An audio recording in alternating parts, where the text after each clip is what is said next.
마태복음 3장 1절에서 3절까지 같이 읽습니다. 시작. 그때 침례 요한이 이르러 유대 광야에서 전파하여 말하되 회개하라 천국이 가까이 왔느니라 하였으니 그는 선지자 이사야를 통하여 말씀하신 자라 일렀으되 광야에 외치는 자의 소리가 있어 이르되 너희는 주의 길을 준비하라 그가 오실 길을 곧게 하라 하였느니라. 아멘. 우리가 학교 다닐 때 이제 그런 시가 유명했습니다. 또 이렇게 액자에 보면 여러분들이 그런 시를 보았을 것이에요. 삶이 그대를 속일지라도.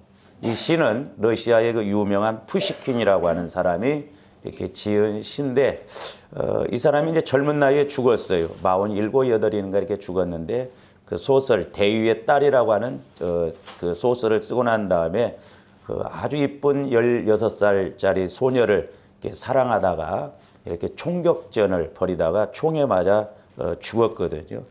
그 사람이 쓴 시 삶이 그대를 속일지라도 참 저도 옛날에 이 시가 마음에 들었어요. 인생이 속고 사는 것 같고 그러면서 그래서 조금 앞부분을 이렇게 제가 읽어드리면 삶이 그대를 속일지라도 슬퍼하거나 노여워하지 말라. 슬픈 날에는 참고 견디라. 믿으라. 즐거운 날은 오고야 말지니. 이 사람이 예수를 믿지 않는 사람이에요. 단지 슬픈 날에는 참고 견디라는 거예요. 우리가 영적인 측면에서 보면 이 슬픈 날이 평생 될 수가 있어요. 우리가 슬픈 날이 오면 우리 예수 믿는 사람들은 회개해야 돼요. 회개해야 돼요. 그래서 우리가 속지 말아야 됩니다. 자, 보면 시간이 우리를 새롭게 하는 것이 아니라 하나님께서 우리를 새롭게 해 주셔야 우리가 새로운 시간이 되고 새로운 삶이 되는 것입니다. 2020년이 저와 여러분을 새롭게 할 것 같지만 시간은 절대로 우리를 새롭게 할 수 없습니다. 만약에 시간이 나를 새롭게 한다고 한다면 나이 많으신 분들이 훨씬 새로운 인생을 살아야 되는데 그것도 아니에요. 그렇기 때문에 시간이라고 하는 것이 절대 우리를 새롭게 하는 것이 아닙니다. 해돋이를 보려고 불신자들은 난립니다. 그 해를 봐서 새로울 것 같으면 뭐 굳이 1월 1일 날 본다고 해서 새롭습니까? 날마다 해돋이 보면은 더 새로워지겠죠. 그러니까 얼마나 우리가 속고 가는가를 알아야 돼요. 그래서 물론 조가림들이 이제 새해를 맞이하면 새해는 복 많이 받으십시오 인사하는데 가만히 그 말도 보면 속고 갈 때가 많아요. 벌써 몇 번 들었는데 그런 복 얼마나 받았어요. 그냥 말로 이렇게 한다 이 말 말로. 그래서 이제 조가님들이 잘 아시는 대로 이 시간이라고 하는 것은 헬라어로 보면 두 가지 개념이 있는데 하나는 이제 크로노스라고 하는데 이 시간의 의미는 일반적인 시간 개념으로서 역사적인 시간, 즉 24시간을 말하며 누구에게나 주어지는 시간입니다. 그래서 하나님을 믿지 않는 불신자에게도 또 하나님을 믿는 저와 여러분들에게도 동일하게 주어지는 시간입니다. 그러나 자칫 저와 여러분들이 이 시간에만 의지하여 시간을 맞이한다고 한다면 우리는 속고 갈 수밖에 없어요. 그래서 많은 사람들이 어떻게 생각합니까? 시간이 흐르면 해결되겠지. 송대관의 유행가도 세월이 약이겠지요. 약 안 돼. 그래서 그런 생각으로 저와 여러분들이 2020년도를 맞이한다고 한다면 잘 생각해 보세요. 작년 오늘 또 있었어요. 그렇죠? 그리고 내년 오늘 또 있을 거예요. 그러나 잘 생각해 보시면 작년 오늘 달라진 거 없었어. 우리가 이 시간에 의지해서 나간다고 한다면 내년 1월 1일 달라진 거 없을 거예요. 그래서 우리 예수 믿는 사람들은 이런 것에 그냥 맡기고 가는 인생이 되지 말아야 될 줄로 믿습니다. 왜냐? 해 아래 새 것이 없다고 그랬어요. 2020년이 새로워질 것 같으면 2035년은 더 새로워지겠어요? 아니에요. 우리는 그런 시간에 속지 말아야 됩니다. 그래서 인생 모든 것을 다 경험했던 솔로몬 왕, 하나님이 주신 지혜를 통해서 모든 것을 알았던 솔로몬 왕, 또한 세상적으로 누구보다도 부귀영화를 누렸던 솔로몬 왕이 늙음악쯤에서 깨닫는 것이 전도서의 말씀이에요. 자, 그래서 우리가 전도서 1장 8절에서 10절도 봅니다. 모든 만물이 피곤하다는 것을 사람이 말로 다할 수 없나니 눈은 보아도 족함이 없고 귀는 들어도 가득 차지 아니하도다. 그러니까 보세요. 돈 많은 연예인들, 인기, 명예 다 누려봐도 만족감이 없어요. 해봐도 만족감이 없어요. 그러니까 마약을 하는 거예요. 그러니까 타락하는 겁니다. 세상 문화는 이렇게 갈 수밖에 없습니다. 그래서 귀는 들어도 가득 차지 아니하도다. 이미 있던 것이 후에 다시 있겠고 2019년 1월 1일이 있었던 게 2020년 1월 1일 오늘도 있었고 또한 다음에도 있을 것이에요. 이미 한 일을 후에 다시 할지라 해 아래에는 새 것이 없나니 그래서 새 것이 없어요. 새해가 새 같지만 살아보면 또 살아와 보니 얼마나 새로워지던가요. 자, 10절 봅니다. 무엇을 가리켜 이르기를 보라 이것이 새 것이라 할 것이 있으랴 우리가 있기 오래전 세대들도 이미 있었느니라. 우리 앞에 살았던 선배들도 저와 여러분들 마음처럼 그렇게 살았어요. 그러나 시간이 지날수록 새로운 것이 없다 이 말이에요. 해 아래 새로운 것이 없다라고 하는 것이 솔로몬 왕의 고백입니다. 뿐만 아니라 전도서에서는 모든 사람의 결국은 다 일반이라고 했어요. 일반. 다 그렇게 하다가 그렇게 살다가 죽어간다라고 했는데 9장 3절 한번 봅니다. 모든 사람의 결국은 일반이라 이것은 해 아래에서 행해지는 모든 일 중에 악한 것이니 곧 인생의 마음에는 악이 가득하여 그들의 평생에 미친 마음을 품고 있다가 후에는 죽은 자들에게로 돌아가는 것이니라. 미친 마음을 품고 있대. 근데 이제 요 부분 여러분들 이해가 안 가죠. 제가 다른 성경 번역판으로 한번 읽어드려 볼게요. 인간이 같은 운명에 처해 있다는 것을 공평하지 못한 일이다. 그래서 사람들은 구태여 선하게 살려고 애쓰지 않고 한평생을 미친 개처럼 살다가 결국 저 세상으로 가고 만다. 미친 개처럼 살다가 지옥으로 간다는 거예요. 그게 일반이에요. 일반. 아무리 뭐 잘 살고 뭐 어쩌네도 그렇다 이 말이죠. 뿐만 아니라 전도서 9장 11절에서 12절도 봅니다. 내가 다시 해 아래에서 보니 빠른 경주자들이라고 선착하는 것이 아니며 그렇죠? 살짝 돈 번다고 그래서 그 사람들이 부자로 된 것도 아니더라고. 여러분 주일날 가서 막 일한다고 해서 부자 돼요? 아니에요. 그런 말이 있잖아요. 아이고 이제 먹고 살만하니까 죽어버렸네. 실컷 돈 벌어놓고 이제 먹고 살만하고 편안하니까 혈압으로 죽었대요.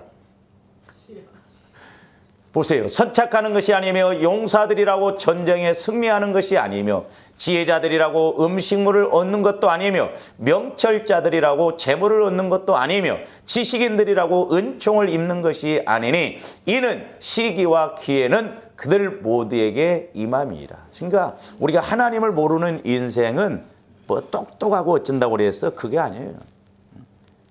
오직 새로움은 예수 안에서만 새로움이 있는 줄로 믿습니다. 그러면 그렇다고 한다면 예수님을 믿는 저와 여러분들은 2020년을 맞이해서 어떤 시간을 맞이해야 할까요? 아까도 이제 시간의 의미 일반적인 시간 뭐 하루 1년 12달의 시간은 크로노스 그랬습니다. 그러나 이제 또 하나 헬라어로 또 다른 단어가 있는데 그건 카이로스 그럽니다. 카이로스라고 하는 단어가 있어요. 이 시간의 의미는 하나님께서 일하시는 시간입니다. 특정한 시간이요 하나님이 역사하시는 시간이에요. 우리가 이 시간을 붙잡고 이 시간 안에 들어가야 될 줄로 믿습니다. 그래야 할 때 우리의 시간이 새로워지고 우리의 삶이 새로워진다라고 하는 것입니다. 그래서 예수 믿는 저와 여러분들은 카이로스, 즉 하나님께서 나를 통해 일하시는 시간에 따라 움직일 때 환경이 새로워지고 새해가 새롭게 체험되어지는 것입니다. 할렐루야. 오직 우리를 새롭게 하시는 분은 예수 그리스도 한 분밖에 없습니다. 아무리 해맞이를 하고 뭐 새해라고 해서 목욕 재개를 하고 새 옷을 입고 간다고 해서 마음이 새로워진 게 아니에요.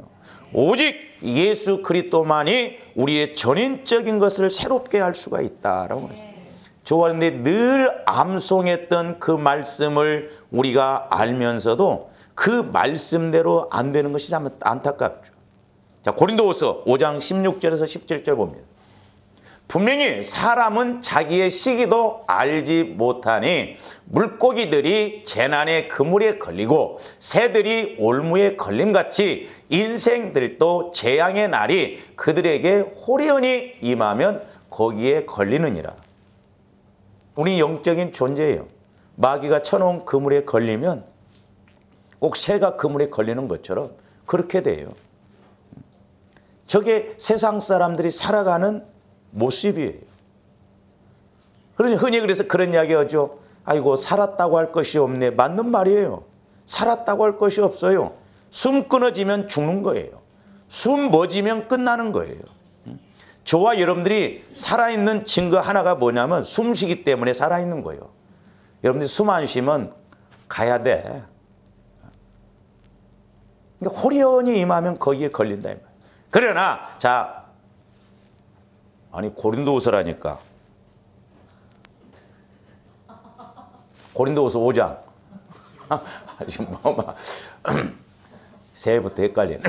그러므로 우리가 이제부터는 어떤 사람도 육신을 따라 알지 아니하노라. 비록 우리가 그리스도도 육신을 따라 알았으나 이제부터는 그같이 알지 아니하노라. 저함들이 그냥 육신적으로 내 지식적으로 예수 그리스도를 알고 그렇게 믿는 경우도 있어요.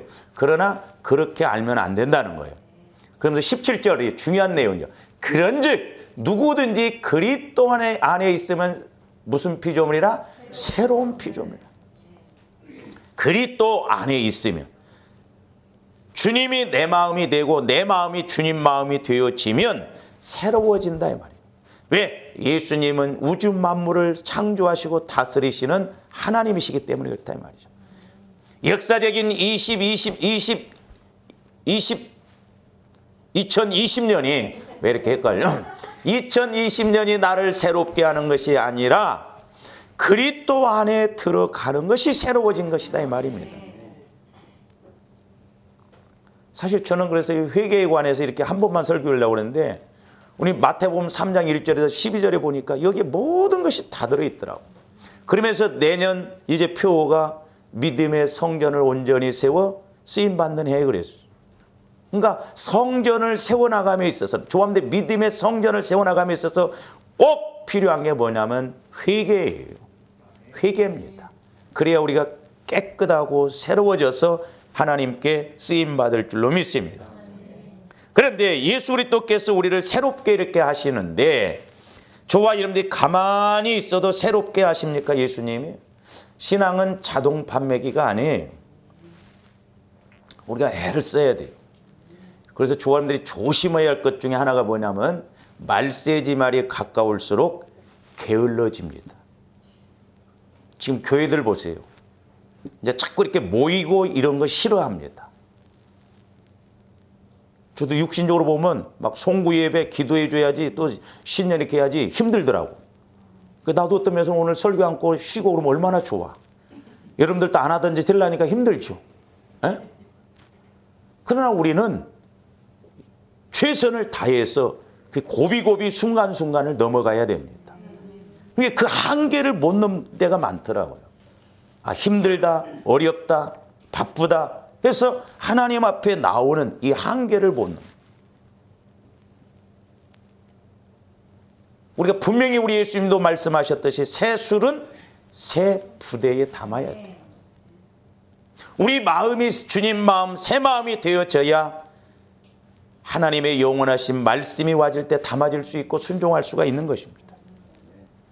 새 영이신 성령도 새 마음인 예수 그리스도 마음 안에서만 역사하셔요. 그러니까 좋아하는데 언제 기분이 좋아요? 내 마음이 성령을 통해서 깨닫고 은혜 받고 그럴 때 막 새롭잖아요. 그리고 이때는 회개하라고 해도 기쁘고 좋아요. 그 신기합니다. 막 잘못했다고 책망을 하시는데도 기뻐요. 활기가 넘칩니다.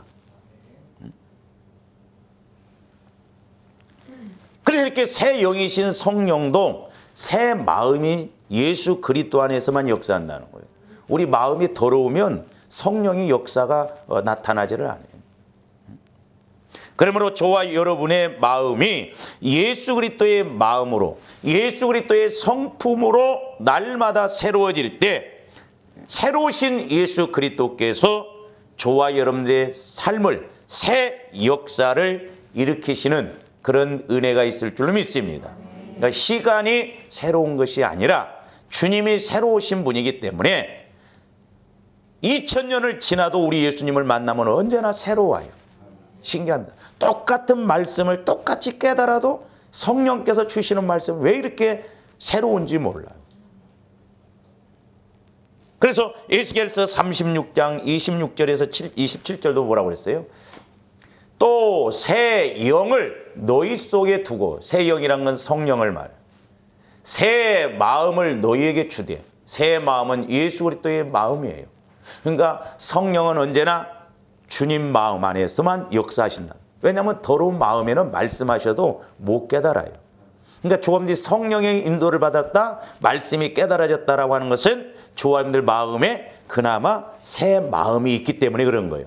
그 새 마음을 자꾸 넓혀가고 높여가고 그렇게 깊게 해야 될 줄로 믿습니다. 그러면서 저기 보세요. 너희 육신에서 굳은 마음을 제거하고, 굳은 마음. 제가 참 저 말씀을 마태복음 이렇게 7장 5절 연결해서 은혜를 받는데, 저기서 굳은 마음이라는 것은 저 굳은, 저 말은 돌이라고 하는 의미입니다. 돌. 그러니까 돌 같은 마음을 제거해야 된다는 거예요. 그리고 부드러운 마음을 줄 것이며, 부드러운 마음은 뭐요? 저 단어가 고기라는 단어요. 그러니까 돌과 고기가 나오니까 와지는 게 있죠. 또 내 신을 너희 속에 두어 너희로 내 율례를, 잘 보세요. 그러니까 성령이 내 안에서 역사하셔야 말씀도 지키고 말씀도 우리가 행할 수 있다 이 말입니다. 그러니까 저와 여러분들 마음이 새로워져요. 돌 같은 마음이 새로워져요. 굳은 마음이 새로워져요. 그래서 부드러운 마음이 돼야 돼. 예수 마음이 돼야 돼. 예수님 마음이 새 마음. 옥토밭의 마음이 예수님의 마음이에요.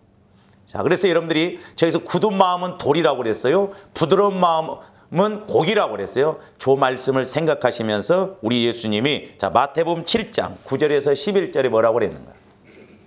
저 의미를 잘 알아야 우리가 마귀한테 속질 않아요. 너희 중에 누가 아들이 떡을 달라 하는데 뭘 주며? 그러니까 마귀는 잘 보세요. 떡 줘요, 돌 줘요. 돌 줘. 돌 준다는 의미가 뭐예요? 내 마음을 굳어지게 한다 이 말입니다. 그래서 말씀을 전혀 못 깨닫게 한다 이 말이에요. 들어도 깨닫지 못하게 한다 이 말이에요. 그리고 생선, 고기를 달라 하는데 뱀을 줄 사람이 어디 있겠냐. 생선, 아까 부드러운 마음, 고기의 마음을 주는데 마귀는 지 마음은 줘요. 부드러운 마음이 아니라 길가 같은 마음, 이런 걸 준다 이 말이에요. 아, 그러니까 우리가 환경적인 복도 결국 내 마음이 주님 마음이 되어지면, 새 마음이 되어지면 고기 먹고 떡 먹는다 이 말입니다. 원리가 그렇게 되어 있어요. 그러면서 너희가 악한 자라도 좋은 것으로 자식에게 줄 줄 알거든 하물며 하늘에 계신 너희 아버지께서 구하는 자에게 좋은 것으로, 좋은 것이 뭐라고 그랬어요? 마가복음에 성령을 주신다는 거예요. 그러니까 내 마음이 주님 마음이 되어지면, 부드러운 마음이 되어지면, 옥토밭의 마음이 되어지면 성령께서 말씀을 주셔서 그 말씀 따라 움직일 때 거짓말 같은 역사가 일어나고 새 역사가 나타난다 이 말입니다. 할렐루야. 그래서 조합원들이 영적인 원리와 법칙을 잘 알고 가야 될 줄 믿습니다. 그렇다면 이제 저와 여러분이 예수 그리스도로 인한 새로운 시간, 새로운 삶이 되려면 어떻게 해야 되는가? 내 마음이 새 마음이 되려면, 그래서 새로운 삶이 되려면, 2020년도가 뭔가 새로워지려면 어떻게 해야 되느냐? 그 첫 관문이 뭐냐면 회개예요. 회개. 우리 예수 믿는 사람들은 회개예요. 그래서 사실 저는 여러분들에게, 저도 마찬가지지만 이런 인사를 드려요. 권사님, 집사님, 2020년도에는 우리가 회개를 많이 합시다. 아멘들 안 하는 것 봐. 복 받으라 하면 아멘 할 텐데. 그게 관문이에요. 관문. 천국 문을 여는 관문이다 이 말입니다. 회개하라. 회개하라. 우리 예수님도 공생애를 시작하시기에 앞서서 제일 먼저 선포하신 말씀이 마태복음 4장 17절 말씀입니다. 뭡니다? 마태복음 4장 17절. 이때부터 예수께서 비로소 전파하여 이르시되 회개하라 천국이 가까이 왔느니라 하시더니, 어제도 말씀을 드렸습니다마는 회개하라 예수가 가까이 왔다 이 말이죠. 회개하면 예수님이 임하시고 회개하면 예수님을 만날 수 있다 이 말입니다. 침례 요한도 동일하게 회개하라 천국이 가까웠네요. 똑같이 예수님하고 똑같이 말씀했다 이 말입니다.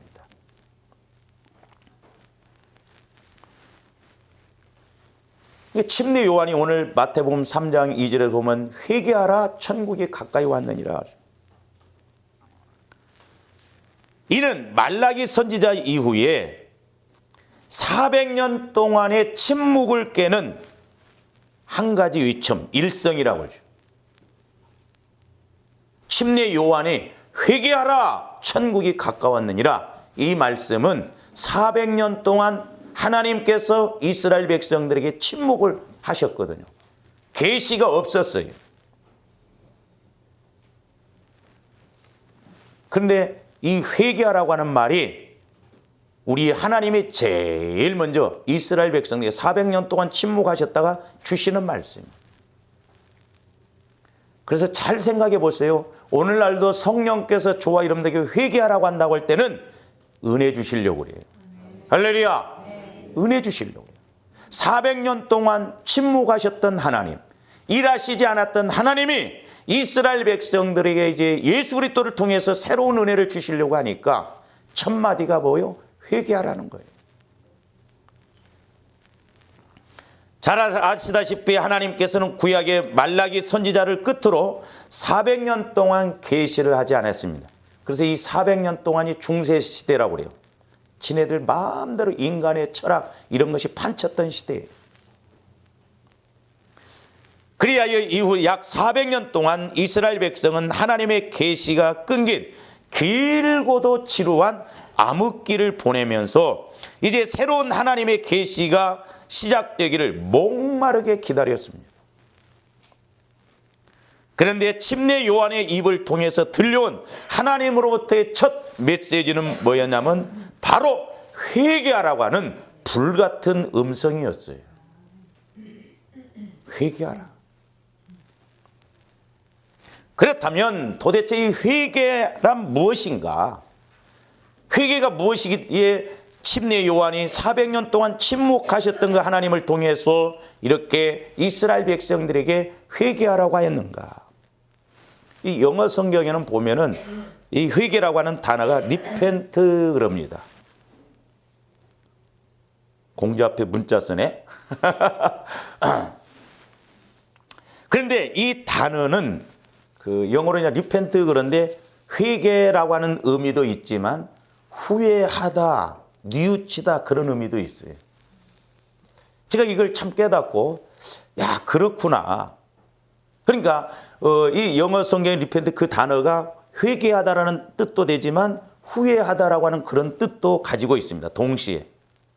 그래서 사람들이 이렇게 생각하는 경향도 있습니다. 연말 연시가 되면 더 그래요. 그렇죠? 저월들이 연말을 보내면서 또 새해를 맞이하면서 많이 생각을 갖게 되는 게 뭐예요? 껄껄이요. 뭔 말인 줄 아세요? 네? 껄껄.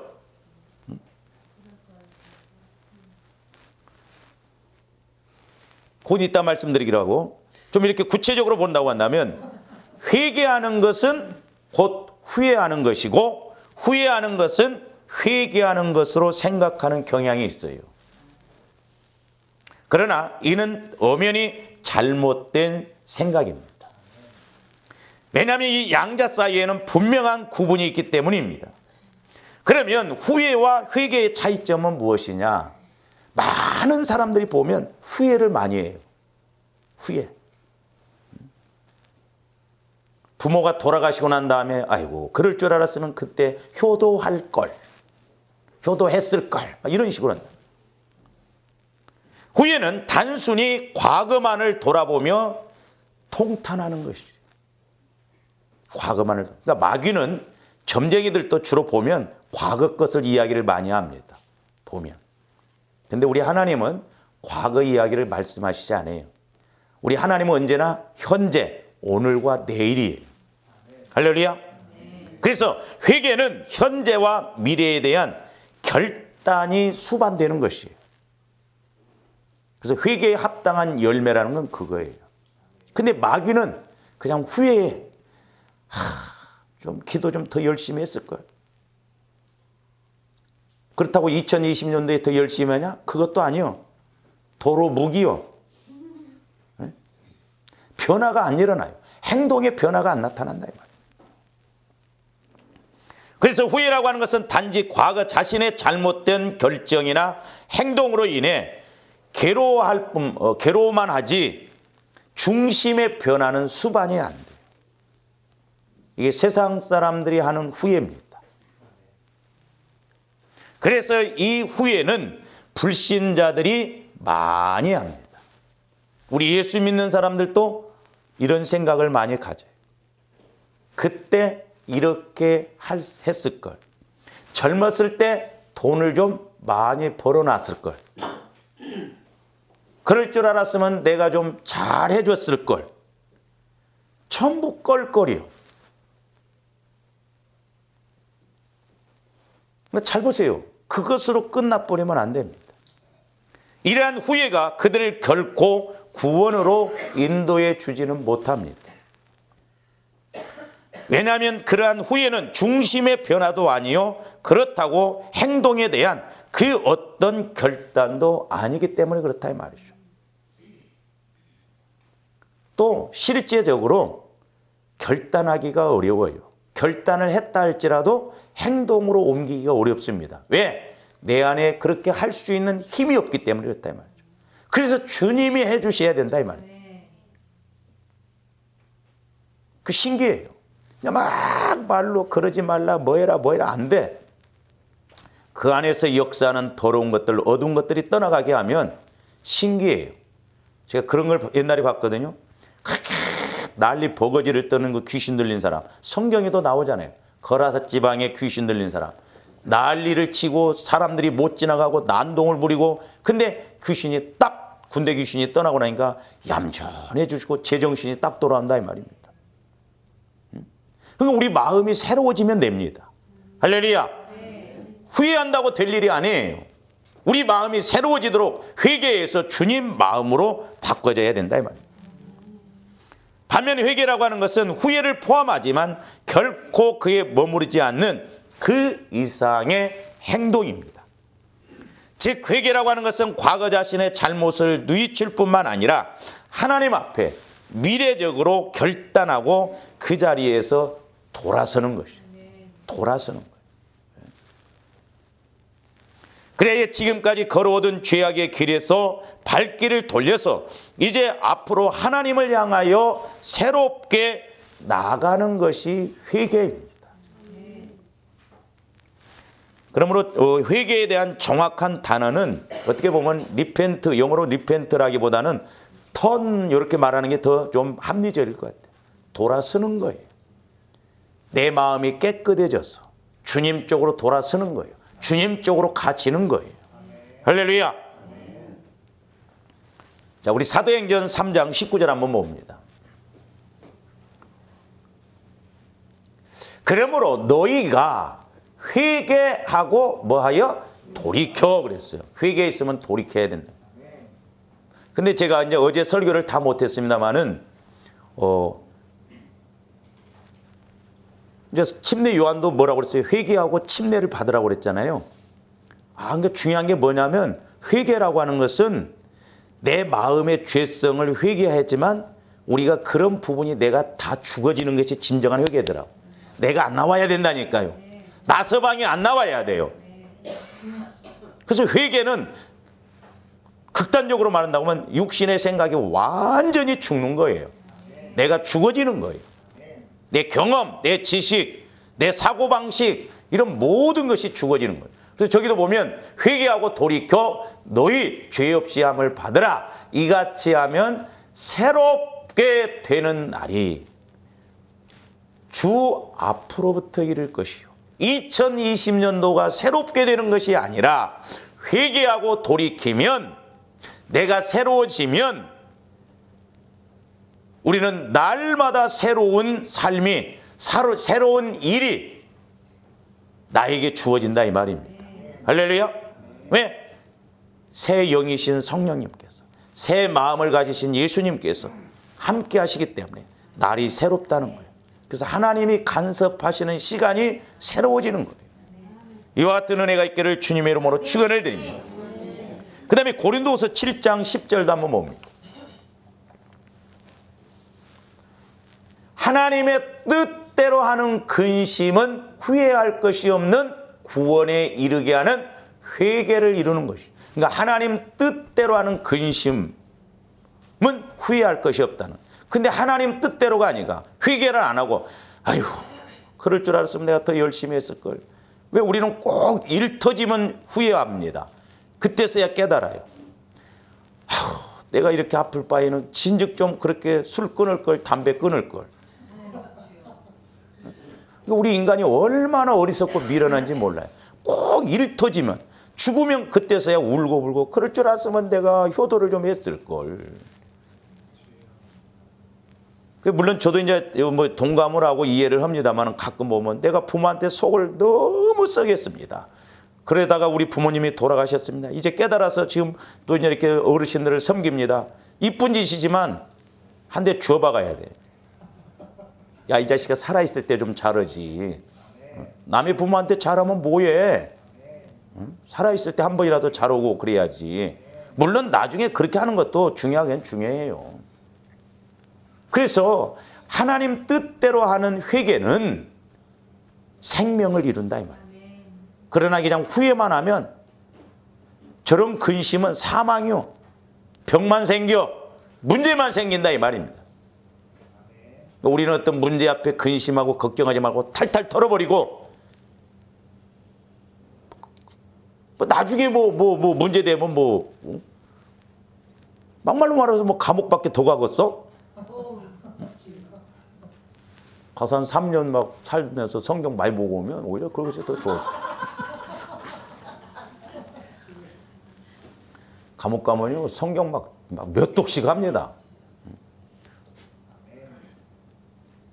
그럴 리는 없지만 그래서 옛날에 내가 우리 성도들이 누가 혹시라도 감옥 가면 내가 영치금이 아니라 나는 성경 주고 가서 집사님 성경 좀 많이 읽고 나오세요.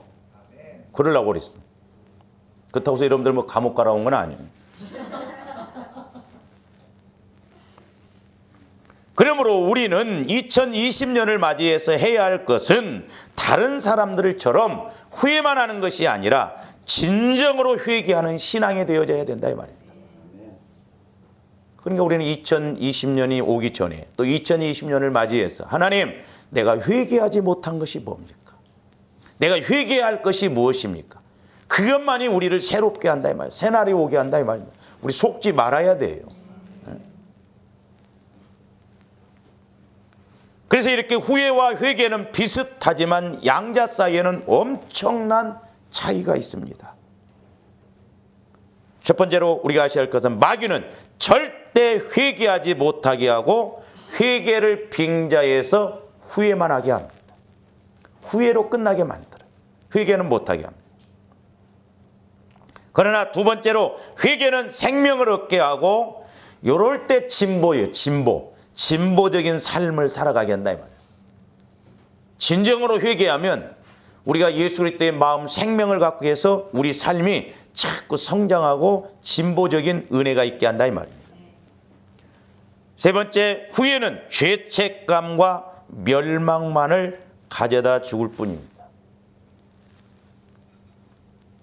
그러니까 그 예수 믿는 참 나는 안타까운 게 최진실이 왜 자살해 죽었는지 몰라.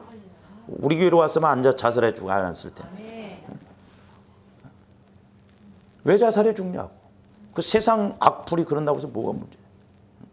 내가 그것을 이길 수 있는 힘이 돼. 그러니까 후회, 죄책감 이런 것을 갖다 보면 나중에 우울증 걸리고 그러다 보면 그냥 극단적인 선택을 해버려. 요즘 그냥 뉴스 보면 미친 엄마 아빠들이 많아. 죽으려면 저만 죽지 왜 새끼들까지 데리고 같이 죽냐고. 어? 지가 고생했으면 됐지 뭐 새끼들까지 고생시키려고 그러냐고. 잘 살아 지금만 죽어도. 근데 왜 같이 죽냐고. 요즘 막 동반자살이 많아버리더라고. 절대 우리는 설령 그런 생각도 가지면 안 돼요. 그 다음에 네 번째, 회개는 생명과 자유를 가져다 줍니다. 우리가 이 인물을 성경에서 찾을 수가 있는데 베드로와 가롯 유다예요. 잘 보세요. 베드로도 가롯 유다도 다 같이 주님을 배신했으나 베드로는 회개해서 구원을 얻고 초대교회의 기둥 같은 인물이 되었어요.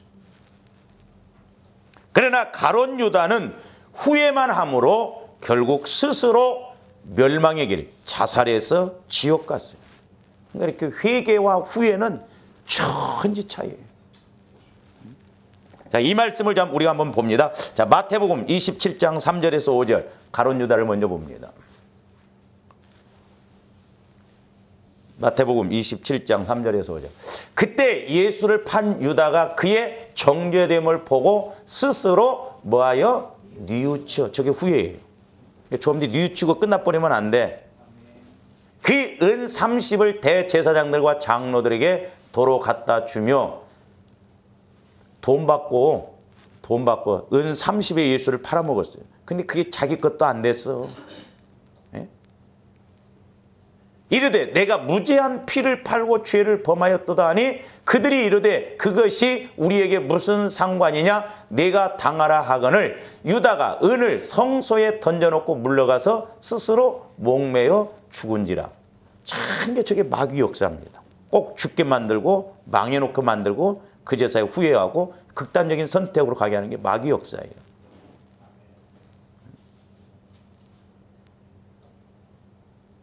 조합대 영공배를 잘해야 돼요. 마귀가 보면 창세기 보면은 우리가 창세기 2장, 3장 이렇게 3장을 했지만 제일 먼저 먹는 것 갖고 공격합니다. 먹는 것 갖고. 그러니까 오늘날도 전부 쓰는 말이 뭐예요? 좀 어려면 자식들한테 너 그래 갖고 밥 먹고 살겠냐? 그게 그거잖아요. 너 그래 갖고 그거 해가지고 밥 먹고 살겠냐? 너 그렇게 갖고 성공하겠냐? 전부 보면 먹는 문제예요. 먹는 문제. 그걸 우리가 잘 알고 이기고 가야 돼요. 그 다음에 사도행전 1장 16절에서 20절도 봅니다. 가롯 유다에 관한 형제들아 성령이 다윗의 입을 통하여 예수 잡는 자들의 길잡이가 된 유다, 가롯 유다를 가리키죠. 미리 말씀하신 성경이 응하였으니 마땅하도다. 이 사람은 본래 우리 수 가운데 참여하여 이 직무의 한 부분을 맡았던 자라. 그러니까 예수님이 어떻게 보면 똑똑하고 그래도 다른 사람도 어부고 고기나 잡아대지 계산을 잘못해. 그래도 가롯 유다가 똑똑했던 것 같아. 그러니까 참 제가 이렇게 기도를 해줘 보면서 느끼는 게 뭐냐면 저와 여러분들이 속사람을 알고 속사람을 통해서 복을 받아야 됩니다. 근데 보니까 어떤 사람들은 막 그 안에 사랑이 막 가득하고 어떤 사람은 그 안에 능력이 가득하고 근데 부부도 보면 겉사람이 서로 부딪히게 해서 속사람끼리 딱 나타나서 쓰임받으면 금상첨화인데 겉사람을 통해서 가니 서로 싸우고 지지고 볶고 그래가지고 하나님의 능력을 못 나타내더라고. 너무너무 안타까운 거. 겉사람 갖고 서로 옳다고 서로 주장하고. 가룟 유다도 보면 어떻게 보면 멋지게 쓰임받을 사람이었어. 회개할 기회도 여러 번 예수님이 말씀하시잖아요. 그때 회개하고 돌아섰더라면 얼마나 멋지게 가요. 회개 안 하잖아요. 직접 손을 넣으면서 나를 팔자라고 이야기를 해줘도 마귀가 완전히 잡으니까 그렇다 이 말이에요. 18절 이 사람이 불의의 싹스로 밭을 사고 후에 몸이 곤두박자예요. 불의의 싹스로 밭을 샀다. 배가 터져 창자가 흘러나온지라. 이 일이 예루살렘에 사는 모든 사람에게 알려져 그들의 말로는 그 밭을 아겔다마라 하니 이는 피밭이라.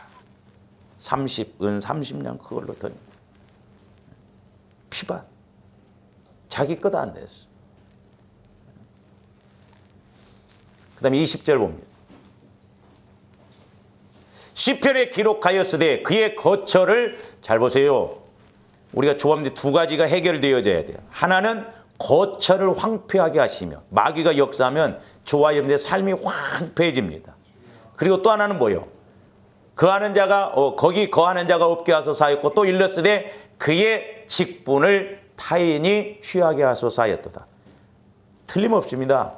저와 여러분들이 교회에서 직분 멀리하고 직분 소홀히 하면 틀림없이 거처가 삶이 황폐해져요. 우리가 이 원리 잘 알아야 돼요.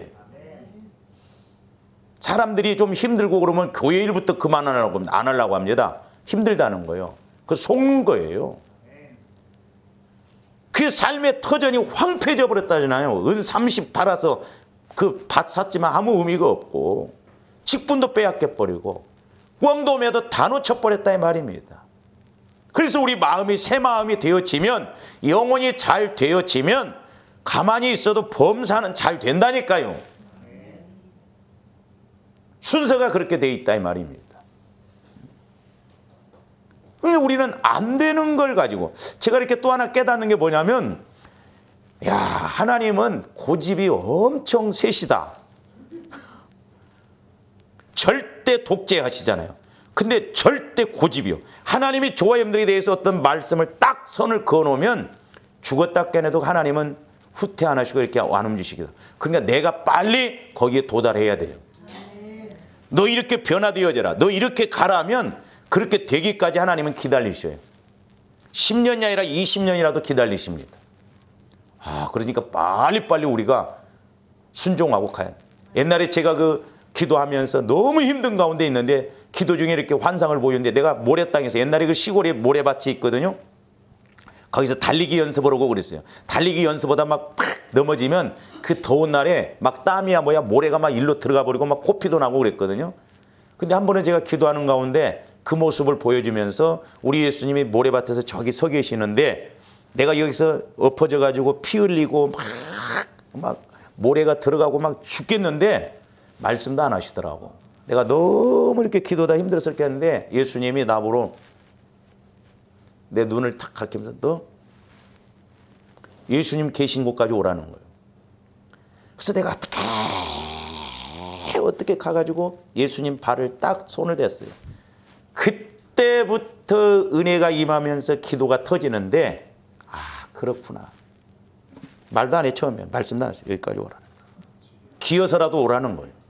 그래서 제가 또 여러분들 기도를 해주면서도 느끼는 게 뭐냐면 하나님은 절대 고집자이시구나. 하나님 고집을 꺾으실 분이 없어요. 그렇기 때문에 빨리빨리 우리 고집을 꺾은 것이 유리해. 할렐루야. 그래서 하나님 앞에 빨리빨리 순복하고 복종해서 그대로 가야 됩니다. 그 다음에 베드로 경우를 한번 보시죠. 자, 마태복음 26장 70절에서 75절. 베드로가 모든 사람 앞에서 부인하여 이르되 나는 내가 무슨 말을 하는지 알지 못하여. 그러니까 베드로가 죽는 데까지 막 따라간다고 큰 소리 쳤잖아요. 그러니까 여자가 너도 같은 무리가 막 그러니까 부인했어. 아니야, 나 몰라 그 사람. 알지 못했는데 너 뭔 말하냐 지금 나 몰라. 71절 안문까지 나아가니 다른 여종이, 그것도 여자가 말해, 그를 보고 거기 있는 사람들에게 말하되 아이고 이 사람 옛날에 보니까 그 나사렛 예수라고 하는 사람하고 같이 따라다녔던 사람이구만 그랬어요. 그러니까 자 72절 베드로가 맹세, 이제 맹세 나 진짜 맹세하는데 절대 그 사람 몰라. 그 사람이 누군지 몰라. 나 본 적 없어. 우리 예수님이 딱 보실 때 얼마나 황당해겠어. 그래서 믿을 사람 없어. 조금 위에 곁에 섰던 사람이 나와 베드로에게 이르되 너도 진실로 그 도당이라 한 패다 이 말이야. 네 말소리가 너를 표명한다 하거늘. 74절 그가 저주하여 맹세하자. 자꾸 셉니다. 처음에는 부인했다가 그 다음에 맹세해서 부인했다가 세 번째는 뭐예요? 아이씨 나 그 새끼 모른다니까. 씨. 절대 몰라 나 그 새끼. 그 예수 그 새끼 몰라. 그 말이에요 지금. 우리말로 쉽게 말하면. 닭이 꺾여 울어. 그제서야 예수님하고 딱 다른 성경에는 눈이 마주쳤어. 베드로는 그나마 그 안에 회개할 마음이 있었다 이 말입니다. 주님이 하신 말씀 닭 울기 전에 네가 나를 3번 부인하리라. 그래서 저기 뭐를 봤어요? 생각나서 밖에 나가서 심히 통곡하니라. 우리가 물론 죄를 짓지 말아야겠지만 중요한 게 뭐냐면 회개가 중요해요. 나는 죄가 없기 때문에 회개 안 한다. 이 사람들 오히려 무서운 사람들, 위험한 사람들입니다. 우리 인간이에요. 우리는 얼마든지 넘어질 수도 있어요. 죄 지을 수도 있어요. 그러면 그만큼 회개하면 돼. 할렐루야. 하나님은 그래서 회개하시는 사람을 기뻐하신다 이 말입니다. 저렇게 회개를 하니까 예수님이 베드로 나 같으면 조합들 같으면 어떻게 해버렸을 거예요. 근데 요한복음 21장 15절에서 17절 보세요. 예수님이 오셔가지고 그런 말 하면 야 이 새끼야 네가 수제자야? 뭐 나 모른다고 욕하면서 이 싸가지 없는 새끼 다시는 따라오지 마 이 새끼야. 막 우리 같으면 그러지 않겠어? 이 나쁜 놈의 새끼 말이야. 어? 너하고 나하고 하루 이틀 지금 맺어졌어? 이 싸가지 없는 새끼 어디서 배워 처먹었다 이 새끼야 막. 막 여러분들이 하는 소리 다 나오네 막. 그러니까 그들이 조밥 먹은 후에 예수께서 시몬 베드로에게 이르시되 요한의 아들 시몬아 내가 이 사람들보다 나를 더 사랑하느냐 하시네. 막 그렇지 않아도 미안해 죽겠네 야 이 새끼 뭐지 그러면 성질도 나면서 그럴 건데 더 면목없게 만든 이 사람들보다 나를 더 사랑하느냐. 제가 저 말씀을 통해서 부부간에도 뿔 빼줘야 되는구나. 뿔 빼줘. 남편이 뭐 잘못하면 아이씨 쪼쪼하지 말고 싹 지혜롭게 하면서 뿔을 빼. 뿔이 안 나오도록. 근데 뿔이 나와서 들이받을 때 나도 같이 받으면 자꾸 뿔이 하나가 더 생겨. 그게 나중에는 뒤꿈치만 봐도 뿔이 나와. 막. 성질 나버려. 그걸 빼주는 거예요. 하나님의 능력이에요. 그러니까 예수님이 베드로를 만나서 저주하고 맹세했다는 거 욕하면서 막 그렇게 몰랐다고 하는 거예요. 근데 시몬의 아들아 네가 나를 이 사람들보다 더 사랑하느냐. 얼마나 더 막 면목이 없겠어요. 막. 응? 그러니까 이르되 주님 그러하나이다. 내가 주를 사랑하는 줄 주님께서 아시나이다. 주님 내 마음 알잖아요. 나 그때 그렇게 부인은 했지만 안 그러려고 했는데. 그러니까 내 어린 양을 먹이라. 똑같이 3번 말씀하시죠. 16절. 또 두 번째 이르시되 요한의 아들 시몬아 내가 나를 사랑하느냐 하시니 이르되 주님 그러하시나이다. 내가 주님을 사랑하는 줄 주님께서 아시나이다. 이르시되 내 양을 치라. 베드로도 변했어. 부인할 때 같으면 내가 주님 사랑한다니까요. 잘 아시잖아요. 근데 주님께 맡겨. 주님이 나를 사랑하시는 줄 아시잖아요. 성질 안 나게. 17절. 세 번째 이르시되 요한의 아들 시몬아 내가 나를 사랑하느냐 하시니 주께서 세 번째 내가 나를 사랑하느냐 하심으로 베드로가 근심하여 면목 없게 더 만들어 버리네. 3번 부인했더니 3번 그렇게. 그러나 베드로는 회개했어요. 회개. 가룟 유다는 저렇게 물어봤으면 회개는 안 했을 거예요. 그러니까 회개와 후회의 차이가 어마어마한 이런 결과를 초래한다라고 하는 것입니다. 그러므로 저와 여러분은 후회하는 자가 아닌 회개하는 2020년도 시작점이 되시기를 바랍니다. 사실 진정으로 회개하는 사람은 결코 후회할 일이 없습니다. 왜냐하면 진정으로 회개하여 마음으로부터 변화된 사람은 하나님을 향해 나아가는 삶이 결코 후회할 삶을 살아가지를 않기 때문에 그렇다 이 말입니다. 그래서 저와 여러분들이 2020년 새해를 맞이하여 소망을 갖는 것도 중요하지만 더 중요한 것은 철저한 회개를 통하여 성령의 인도를 받음으로 하나님께서 보장해 주시는, 하나님께서 새롭게 하시는 한 해가 되시기를 주님의 이름으로 축원을 드립니다. 기도하십니다. 사랑의 주님, 감사를 드립니다. 해 아래 새 것이 없다라고 하셨는데 저희들 시간에 속지 않게 하여 주시고 우리 하나님이 일하시는 시간에 늘 쓰임받아 아버지 하나님, 우리도 우리의 환경도 늘 하나님이 주장하시는 새로운 삶이 되게 하여 주시옵소서. 저희들 후회가 아니라 철저한 회개를 통하여 하나님이 더 높게, 더 길게, 더 높게 일하시는 역사가 있게 하여 주시옵소서. 감사를 드리오며 축복하옵고 예수 그리스도 이름으로 기도하옵나이다. 아멘.